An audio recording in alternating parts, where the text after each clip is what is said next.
In the world of astrophysics, August 17, 2017, was undoubtedly a red-letter day. First, NASA's orbiting Fermi satellite identified a burst of high-energy gamma rays. Then, in the minute leading up to the Fermi burst, scientists noticed microscopic distortions in space caused by gravitational waves passing through the Earth. When they combined the data from the two laser interferometer gravitational wave observatory LIGO facilities in Hanford, Washington, and Livingston, Louisiana, with the data from the Virgo detector in Italy, they realized they could localize the disturbance to a relatively small region of the sky, only about 150 times the size of the full moon near the constellation Hydra.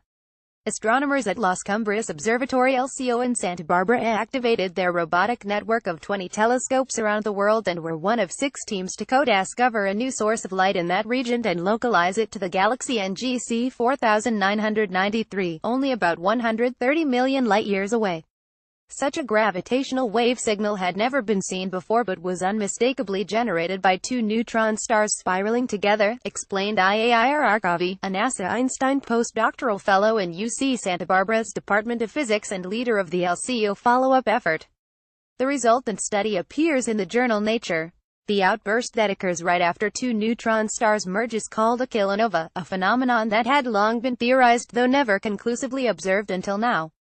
Unlike traditional ground-based facilities with single telescopes, the LCO network could observe the phenomenon every few hours for 5 consecutive days. During that time, the light from the explosion dimmed by a factor of 20, fading at an unprecedented rate for something so luminous. This marks the first time in history that an astronomical phenomenon has been first sensed through gravitational waves and then seen with telescopes, Arkavi said. For years, we've heard theorists predict how a kilonova should look. I couldn't believe we were finally seeing one for the first time. Kilonovae are thought to be the primary source of all the elements heavier than iron in the universe. For example, most of the gold on Earth may have been created in a kilonova. The name originates from the prediction that a kilonova would be 1,000 times brighter than a nova, though dimmer than a supernova. We know now that one reason they had been so elusive is that they fade too quickly for conventional astronomical facilities to detect, Arkavi said. Thanks to knowing where to look and then having telescopes networked together all around the world, we were able to watch this new type of cosmic explosion rise and fade in real time, said co-author Curtis McCulley, a postdoctoral researcher at LCO and in the UCSB Department of Physics. This is a remarkable story of the advent of gravitational wave astronomy combined with robotic internet-based optical astronomy. LCO astronomers also used their and other facilities around the world, including the 8-meter Gemini telescope in Chile, to split the light of the kilonova into its chromatic components, a rainbow. McCulley led this study, which appears in the Astrophysical Journal Letters. We found that only a tiny amount of material was ejected in the explosion, only about 1% of the total matter in the system, he noted.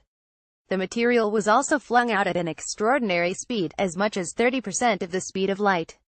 The LCO group also contributed to a third study measuring the Hubble constant, which characterizes the expansion rate of the universe. That research used the inspiraling neutron stars as standard sirens to determine their distance from Earth, and compared that distance to the redshift, or how much light has been stretched by the expansion of the universe. That study appears in the journal Nature. This is a game-changer for astrophysics, said UCSB adjunct faculty member Andy Howell, who leads the supernova group at LCO and is co-author on the 3 studies. 100 years after Einstein theorized gravitational waves, we've seen them and traced them back to their source to find an explosion with new physics of the kind we've only dreamed about. Disclaimer: AAAS and Eureka Alert are not responsible for the accuracy of news releases posted to Eureka Alert by contributing institutions or for the use of any information through the Eureka Alert system.